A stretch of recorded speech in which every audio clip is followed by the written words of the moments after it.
activist who's in Ferguson right now, and actor and activist Jesse Williams, who's also a board member of the Advancement Project. And Talib, I have to start with you because we've been hearing about the really dramatic events and what you dealt with police last night. And we had been hearing that things calmed down, but they weren't so calm for you last night. Can you tell us what happened?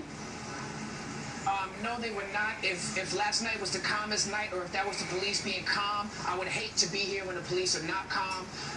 Me personally, I was told that I was going to have my head blown off. I had guns pointed in my face. I was put on the ground. I was with Jessica Care Moore and Rosa Clemente, friends of mine who are also activists. We were with a bunch of young people. I want to stress to people that there was no looting. There was women and children out there protesting peacefully. And we were out there, and the police acted aggressively. They were antagonizing, they were agitating the crowd, they were being disrespectful with the things they were saying to the people. And then they set up in a formation like they was about to rush the people. They put up their riot stuff, and all of that happened before someone threw a water bottle. Somebody threw a water bottle from somewhere. It was a bottle of water, and after that, the police charged at us like a lion would charge at a gazelle. They ran us down. I'm running in the street. Police is tackling, like literally tackling people in the street. They get that one, get this one. They was trying to arrest whoever they could. You know, by the grace of God, there was a black cop out there who saw us on the ground, and the people I was with, it was like 20 people, was like, you know what, we need to let these people go, and they let some of us go, and we ran out of there, and I was blessed, but the people who drove us down there, they was arrested. You know what I'm saying? And you know, Jesse, when you hear a story like that, one of the things that you think about is not so much just what happens when people are engaged in activism, but you've been really eloquent talking about this for the last couple of weeks, is the day-to-day interactions that black men in particular have with police that are fraught with so much tension that it just is escalated by a situation like what's going on in Ferguson. Well, yeah, the police are really demonstrating what the heart of the matter is. It is a gross overreaction to an exaggerated, sometimes entirely imagined black threat. The big black wild savage needs to be corralled. It becomes a issue over, you know, the traditional civilized versus savage kind of fake nonsense. This reaction is grossly unnecessary, while people play dress up and play war games in the street with civilians.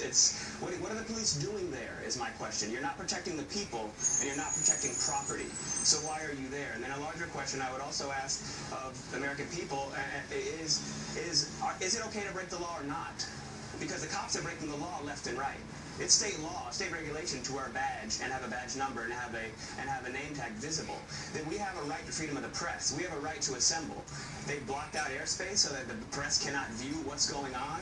They're violating people's rights left and right. They're firing tear gas and other projectiles into people's homes, at people on their private property. So is it okay to use violence to get what you want or not? Because a cop blew the head off of Michael Brown, shot a teenager 6 times, but Michael Brown's the savage because he pushed a guy in a convenience store?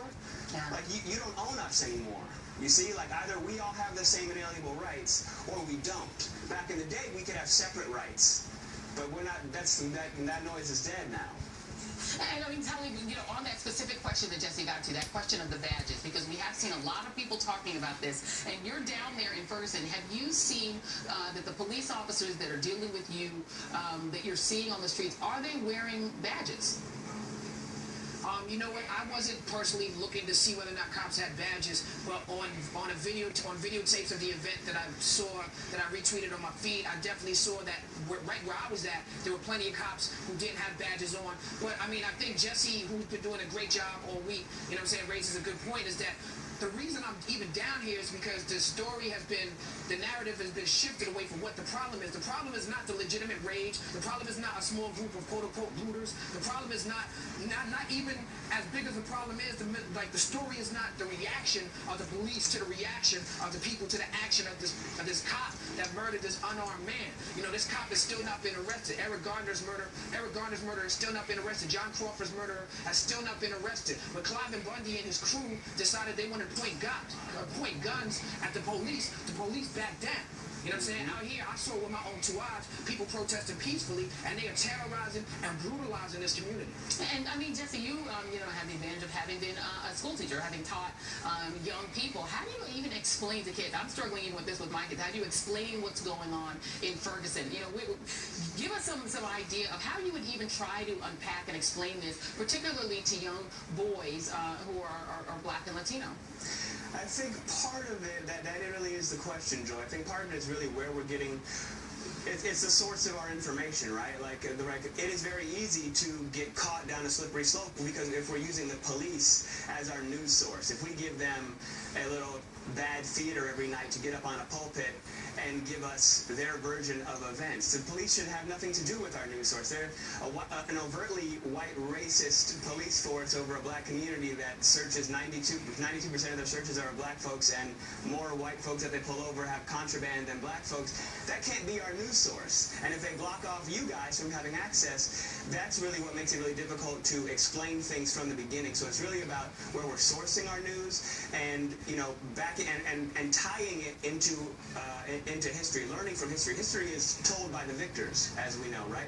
The Native Americans were savages, even though you're slaughtering them. We need to retell stories as they actually happened without injecting opinion and fervor and political gain into it. It's not easy. It's no easy task, certainly. No, not at all. Well, I really appreciate both of you being there. And Talib, I want to just close out with you because you are there.